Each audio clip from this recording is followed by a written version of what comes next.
Good morning बच्चों। आप सब कैसे हो?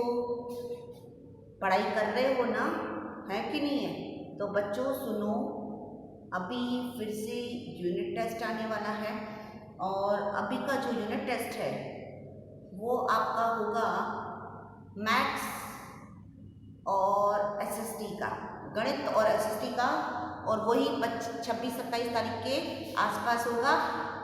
और कौन से लेसन होंगे वो भी आपका जो टीचर होगा वो आपको बता देगा। ठीक है, तो हम कर रहे थे सितंबर महीने के, हमने 2 लेसन किए, तीसरा और चौथा। हमने चौथा कर लिया है, इसके पहले 12वां विद्युत वाला भी कर लिया है। हम कर रहे हैं तीसरा लेसन धातु और अधातु। हमने अब तक धातुओं के भौतिक गुणधर्म, रासायनिक गुणधर्म, सक्रियता श्रेणी, ये सब चीज़ें आपको बता दी। और आप पढ़ रहे हो कि नहीं पढ़ रहे हो? और उसके बाद मैंने आपको बताया था धातु आपस में, धातु अधातु के साथ मिलकर किस तरह से यौगिक बनाते हैं, आयनिक यौगिक बनाते हैं, और आयनिक यौगिकों के गुणधर्म, ये सब मैंने आपको बता दिया। अभी ये धातु आखिर मिलते कहाँ से हैं? आपको पता है कि हमारी प्रकृति के अंदर बहुत सारी चीज़ें हैं, जमीन के अंदर, हमारी भूमि के अंदर। तो ये जो धातु, अधातु, अर्धधातु, उत्कृष्ट धातुएं, ये सब तत्व या कह सकते हैं खनिज हमें जमीन के अंदर से मिलते हैं।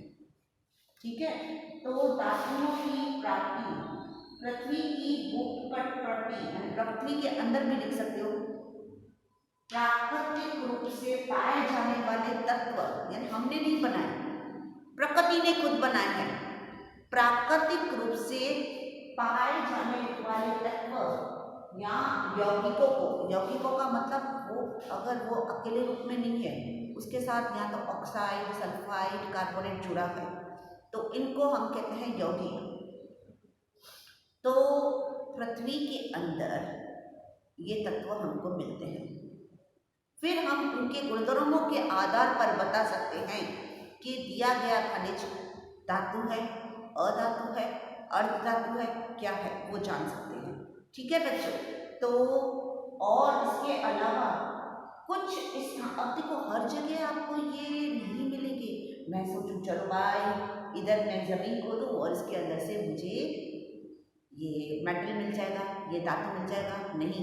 तो आपको कैसे पता चलेगा कि इस ज़मीन के अंदर यहाँ पर इसकी खान है, कोयले की खान है, या इधर धातु मिलेगा, या इधर सोना मिलेगा, या चांदी मिलेगा? तो एक टेक्निक होती है उसका मेटल डिटेक्टर। वो मेटल डिटेक्टर से पता चलता है, डिटेक्ट करना मतलब जानना, देखना।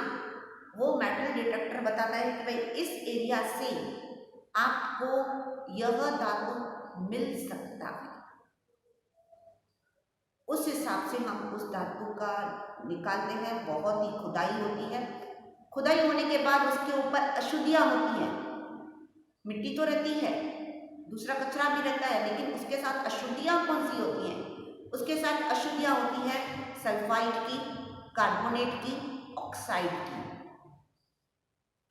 सल्फाइड की, ऑक्साइड की, कार्बोनेट की, इस तरह से अशुद्धियाँ रहती हैं। तो कुछ स्थानों पर, मैंने क्या कहा, सब जगह आपको नहीं मिलेगा, कुछ स्थानों पर खनिजों में कोई विशेष धातु काफी मात्रा होती है।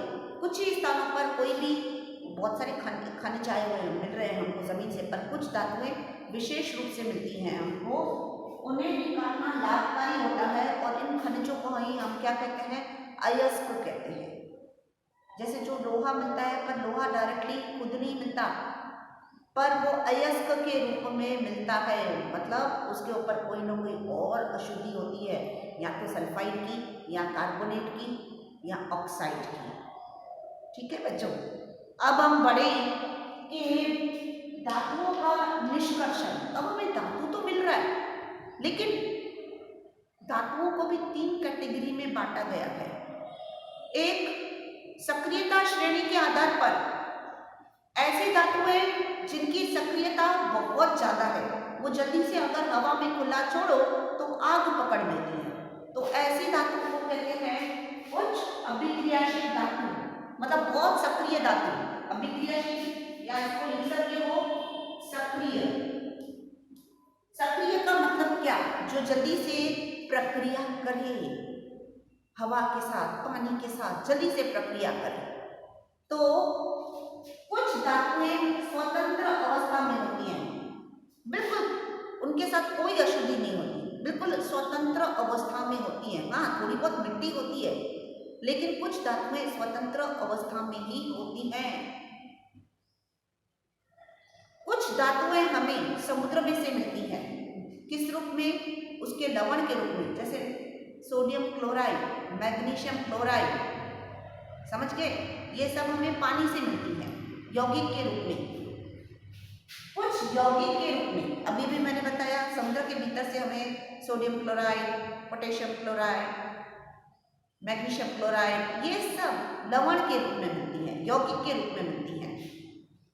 कुछ स्वतंत्र अवस्था में मिलती है, कुछ यौगिक के रूप में। और सक्रियता श्रेणी में आपको मैंने बताया था, सक्रियता श्रेणी में 3 तरह की कैटेगरी में डिवाइड किया हुआ है, 3 तरह भाग में डिवाइड किया गया है। एक ऐसी धातु है जो बहुत ज़्यादा सक्रिय है, बहुत ज़्यादा सक्रिय, जैसे सोडियम, पोटेशियम, मैग्नीशियम, कैल्शियम, ये जल्दी से जल्दी प्रक्रिया करती है। दूसरी ऐसी कि मध्यम, जल्दी से प्रक्रिया भी नहीं करती, देरी से भी नहीं करती, जैसे लोहा, copper, zinc, copper, iron, zinc, lead, ये बहुत सक्रिय भी नहीं है, कम सक्रिय भी नहीं है, और बिल्कुल निम्न सक्रिय। आपको ये इसलिए ये बहुत सक्रियता श्रेणी का दिमाग में याद रखना पड़ेगा। आपको मैंने बताया था सक्रियता के आधार पर। ये रहा, देखो इधर पेज नंबर 50 पर, ये बार बार काम आएगा। बहुत निम्न सक्रिय। निम्न सक्रिय का मतलब क्या? निम्न सक्रिय का मतलब भी यही होता है कि जो बिल्कुल हवा के साथ, पानी के साथ कोई प्रक्रिया नहीं करे। ऐसा कौन है? सोना, चांदी, प्लैटिनम, बराबर। ये निम्न क्रियाशील है, बिल्कुल कम सक्रिय, कम सक्रिय, इसको हम कह सकते हैं कम सक्रिय। ये कम सक्रिय है, तो इनके ऊपर या तो ऑक्साइड की या तो सल्फाइड की अशुद्धि होती है, जिन्हें हम आसानी से दूर कर सकते हैं। प्रॉब्लम कहाँ आता है?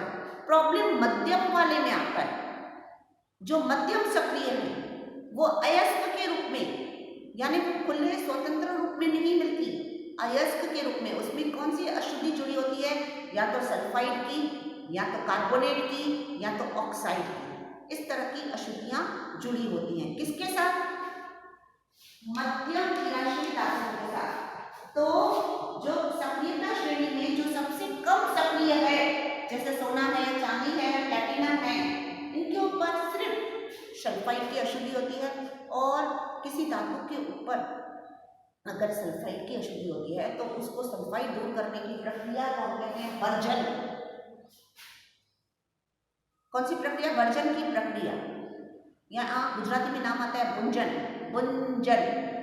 या इसका नाम क्या है बेटा? सल्फाइड की अशुद्धि हो तो नाम है भुंजन या वर्जन, कुछ भी कह सकते थे, ठीक है। तो जो ज्यादा सक्रिय है, जैसे सोडियम है, पोटेशियम है, जो हवा में या पानी में जल्दी से प्रक्रिया करती हैं, तो वो स्वतंत्र अवस्था में कभी नहीं होती है। क्योंकि अगर बच्चों को स्वतंत्र अवस्था में होती तो हमारे लिए उपयोगी नहीं है। वो स्वतंत्र अवस्था में नहीं होती तो उसको उस रूप में लाने के लिए उसको पहले गलित अवस्था में करना पड़ेगा, और वो ऑक्साइड से नहीं होती हैं प्राप्त, उसके ऑक्साइड नहीं बन पाते हैं। तो उसके लिए इसको गलित धातु का अपघटन, विद्युत अपघटन, यानी विद्युत अपघटन के द्वारा उस धातु को अलग किया जाता है। सोडियम को अलग, पोटेशियम को अलग, मैग्नीशियम को अलग, कैल्शियम को अलग। ये सबसे ज्यादा क्रियाशील धातु हैं, ये स्वतंत्र अवस्था में नहीं पाई जाती, ठीक है। तो इनको शुद्ध रूप प्राप्त करने के लिए, देखो ये अगर तार याद पड़ गया तो सब आ गया। इनका शुद्ध रूप प्राप्त करने के लिए इसको विद्युत का अपघटन करवाना पड़ता है, तब जाकर हमें शुद्ध रूप में सोडियम, पोटेशियम, कैल्शियम, मैग्नीशियम मिलता है। बाकी जो मध्यम है, मध्यम सक्रिय है, उनको उनके ऊपर दो तरह की अशुद्धियाँ होती हैं, या तो सल्फाइड की या तो कार्बोनेट की। तो सल्फाइड की अशुद्धि को दूर करके जो प्राप्ति होती है, जो पद्धति है, उसको कहते हैं वर्जन की प्रक्रिया।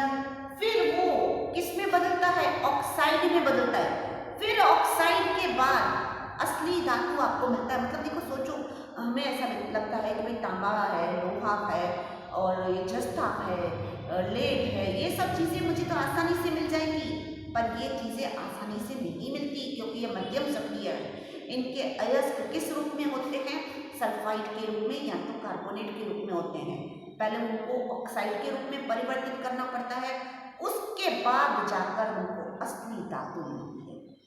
ठीक है, उसी ही तरह से इन धातुओं पर कार्बोनेट के अयस्क होते हैं। कार्बोनेट के अयस्क हो तो कार्बोनेट में अगर कार्बोनेट जुड़ा हुआ है तो उस कार्बोनेट को अलग करने की जो प्रक्रिया है उसको कहते हैं विस्थापन। क्या कहते हैं बच्चों? विस्थापन। फिर वो किसमें, कार्बोनेट किसमें परिवर्तित हो गया? ऑक्साइड में। फिर ऑक्साइड से किसमें आएगा? असली धातु में। तो हमें चीजें आसानी से मिल जाती है।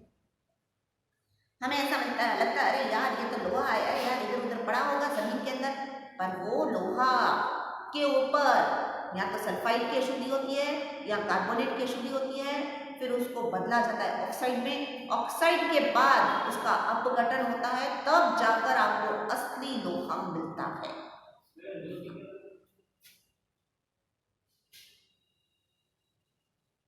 ठीक है, तो बच्चों अभी मैंने आज आपको बताया कि धातुओं की प्राप्ति और धातुओं का निष्कर्षण।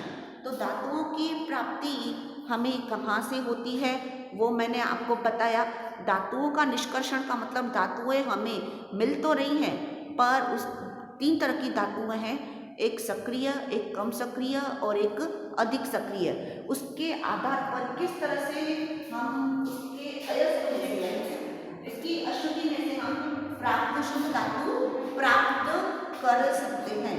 ठीक है, तो जो कम सक्रिय है, बिल्कुल कम सक्रिय, जैसे सोना चांदी, वो तो आसानी से अगर कोई भी मिट्टी कचरा लगा हुआ है वो निकल जाएगा, और अगर ऑक्साइड की अशुद्धि है वो भी गर्म करने से निकल जाती है। और जो बहुत सक्रिय है जैसे सोडियम, पोटेशियम, उसको विद्युत अपघटन के द्वारा प्राप्त किया जाता है। लेकिन परेशानी कहाँ होती है? परेशानी मध्यम वालों में होती है। उनको 2 तरह का अशुद्धियाँ होती है, सल्फाइड की और कार्बोनेट की। उनमें से वो अशुद्धियाँ दूर की जाती है, फिर उसको ऑक्साइड में परिवर्तित किया जाता है। ऑक्साइड के बाद असली धातु होती है। ठीक है, तो आज से आपके घर में जितनी भी चीज़ें हैं ना बेटा, उनकी कदर करो। आसानी से नहीं मिलता, चीज़ों की कदर करो। ठीक है बच्चों, तो यूनिट टेस्ट की तैयारी कर लेना। कौन सी यूनिट टेस्ट है? मैथ्स और एसएसटी। ठीक है, तब तक अपना ध्यान रखना, पढ़ाई करते रहना। Okay, bye bye, take care.